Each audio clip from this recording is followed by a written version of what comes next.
The call that changed our life forever came in January 2011 from our youngest son, Danny. He was living in Vancouver at the time where he attended culinary school.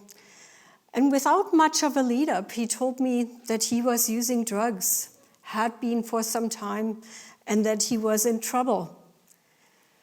It must have been hard for him to come forward and be truthful about his struggles. But the fact that his boyfriend had left him meant he had no home. And since he had spent his student loan, he didn't have money. When he arrived back in Edmonton, Danny started a cycle of detox and relapse. Every time the drugs were out of his system, we thought we could get the old Danny back. The child we knew, the one who made us laugh, who preferred a typewriter over a computer, and loved vintage cars. We learned the hard way that this is not the way substance use disorder works. It was painful and terrifying to watch the withdrawal symptoms. Being dope sick is worse than the worst flu, and I thought he would do anything to avoid that. But the cravings remain long after the drug is cleared out of the system, and his underlying problems had not gone away. In retrospect, I understood that he was dealing with multiple risk factors. He struggled with social anxiety. As a gay teen, he had faced bullying in high school. And his learning disability meant he had difficulty with impulse control. Danny had been self-medicating, starting with prescription opioids he easily obtained illicitly. When those were not available anymore, he moved on to more dangerous street drugs. I once asked him, I said, "Danny, why do you use?" And his reply was eye-opening. Danny said, when I take one of these pills, when I take one of these pills, I can walk into any room and just be who I am. And I thought, wow, that should not have been too much to ask. There should have been a way for him to do that without having to use drugs. Most of us don't use substances problematically, but people like Danny who do, usually do because of underlying pain, physical or emotional, as well as trauma. In a conversation about Danny, my husband Rick said to me, we could lose him to that. He could die. I said, no way, no way. We got this. He will be okay. In our family, I'm the one who jumps into overdrive if something goes wrong. And I thought this too could be overcome. The information the health system gave us was not helpful. Nobody explained how treatment and opioid dependence, how treatment should look like, no less harm reduction, about keeping people as safe and as healthy as possible without judgment and without shame. There was so much we did not know. I learned about naloxone, the antidote that can reverse an overdose only after Danny died. For Danny, things got worse before they got better. Danny moved back to Vancouver. He continued his drug use.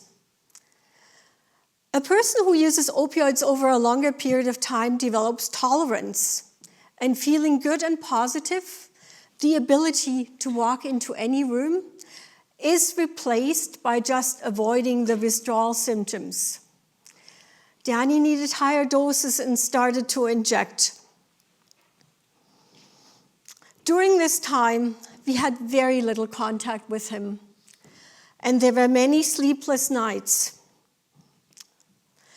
But finally, in 2012, Danny was ready to seek treatment with methadone while he was still living on the coast.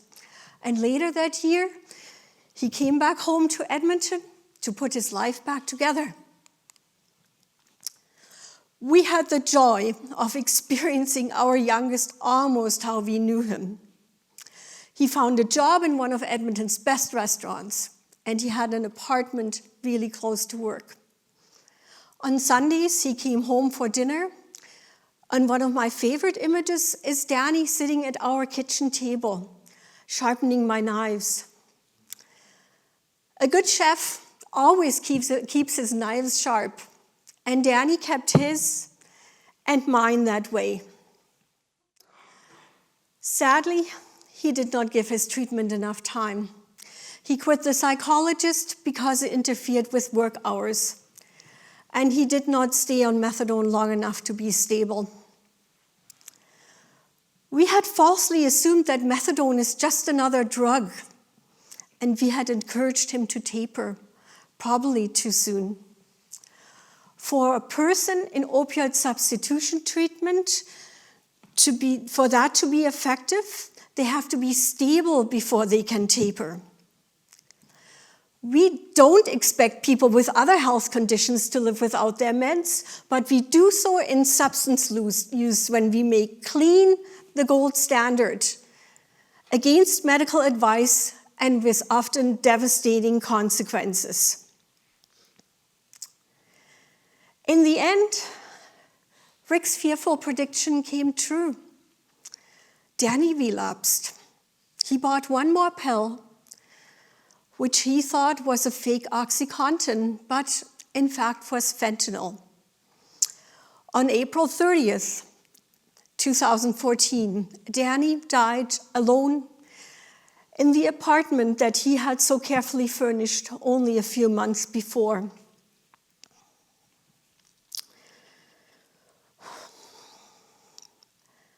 As a family, we had many difficult decisions to make, decisions that we were not prepared for. The most difficult one, what do we say about the cause of death? Do we tell the truth? How do we find those words?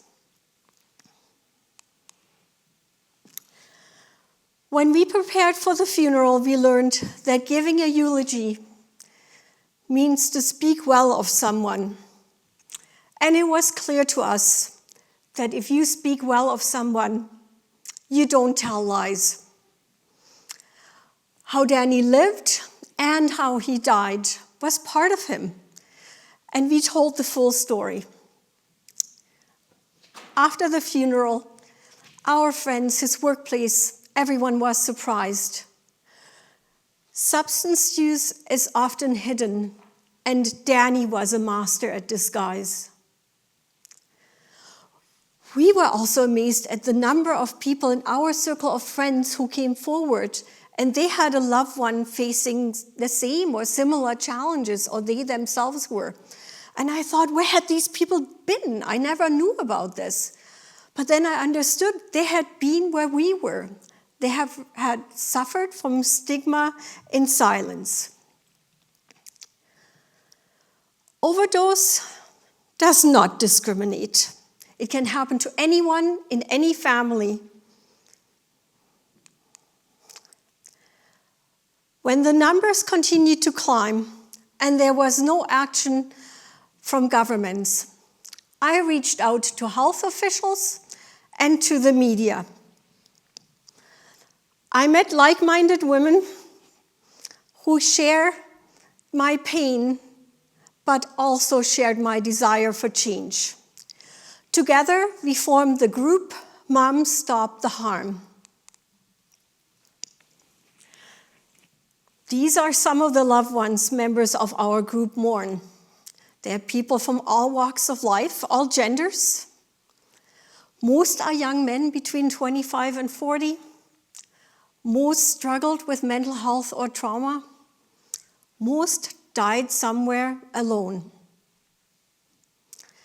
By the end of this day, when we all go home, in Canada, in this country, 11 people will have died from an overdose. Imagine if your child was poisoned from the water supply, and more people were dying from drinking that same water. Would we allow for this to happen? Would we stand by and watch? Or would we take action? Would we go about and fix this problem? It will take a profound change to address this crisis.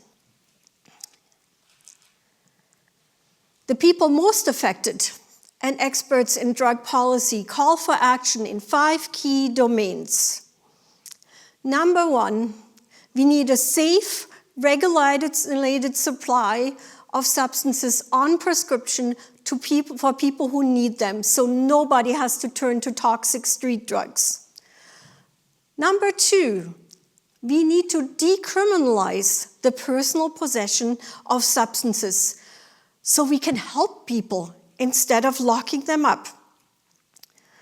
Number 3, we need harm reduction services for everybody, everywhere, so we can keep people as safe and as healthy as possible. Number 4, we need ready access to evidence-based treatment so nobody dies waiting. And number 5, we need upstream prevention by addressing the underlying conditions such as mental health and trauma. We must end stigma, shame, and blame for so-called bad individual choices.